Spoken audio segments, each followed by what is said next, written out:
रीराइटेड dramatic script, smooth और engaging अंदाज में। समीर बनने वाला है रिमझिम की ढाल और कहानी में आने वाला है एक जबरदस्त ट्विस्ट।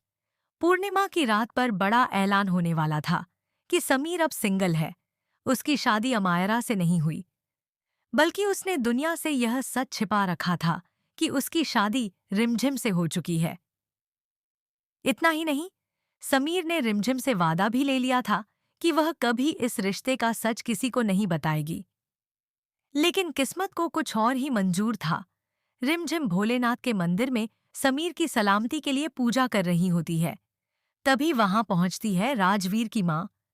वह रिमझिम को देखकर भड़क उठती है और उसे ताने मारते हुए कहती है, तुम कौन होती हो समीर के लिए पूजा करने वाली?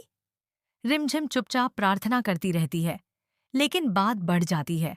अपमान की हद पार करते हुए राजवीर की माँ उसका मुंह काला करने की कोशिश करती है और तभी समीर एंट्री करता है। वह उसका हाथ रोकते हुए सबके सामने कह देता है, रिमझिम मेरी पत्नी है। हमने 7 फेरे लेकर शादी की है। बस यही सुनते ही पूरे बाजार में हड़कंप मच जाता है। अब सच्चाई छुपाना नामुमकिन हो चुका है। जो ऐलान पूर्णिमा की रात होना था, वह अब खुद समीर के शब्दों में दुनिया के सामने आ चुका है। घर पहुंचने पर सब कुछ बदल जाता है। अब ऐलान होगा कि समीर ने अमायरा से नहीं, बल्कि बंजारन रिमझिम से शादी की है। वीरगढ़ में हलचल मच जाती है। महल का राजा और एक बंजारन, ये रिश्ता सबको हिला देता है। इधर मोहिनी के पैरों तले जमीन खिसक जाती है। वह इस सच्चाई को रोकने की हर कोशिश करेगी, लेकिन क्या वह सफल हो पाएगी? दूसरी तरफ गांव में रिमझिम व्रत रखती है समीर के लिए, लेकिन गांव की औरतें उसका मजाक उड़ाती हैं। तू है किसकी सुहागन? उसे बदनाम किया जाता है, अपमानित किया जाता है। और फिर वही नजारा, मुंह काला करने की कोशिश। लेकिन एक बार फिर समीर पहुंच जाता है।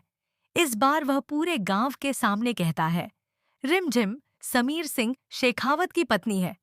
और यहीं नहीं रुकता, वह उसी मंदिर में दोबारा रिमझिम से शादी करता है। फेरे, वरमाला, सिंदूर और मंगलसूत्र के साथ। सब कुछ बदल चुका है, लेकिन कहानी में असली ट्विस्ट अभी बाकी है। बाद में समीर रिमझिम से अकेले में कहता है, हमारे बीच सिर्फ दोस्ती का रिश्ता है। अब सवाल ये है, क्या ये शादी सच में सिर्फ एक मजबूरी है, या समीर अपने ही दिल से भाग रहा है? आगे क्या होगा, ये देखने के लिए जुड़े रहिए।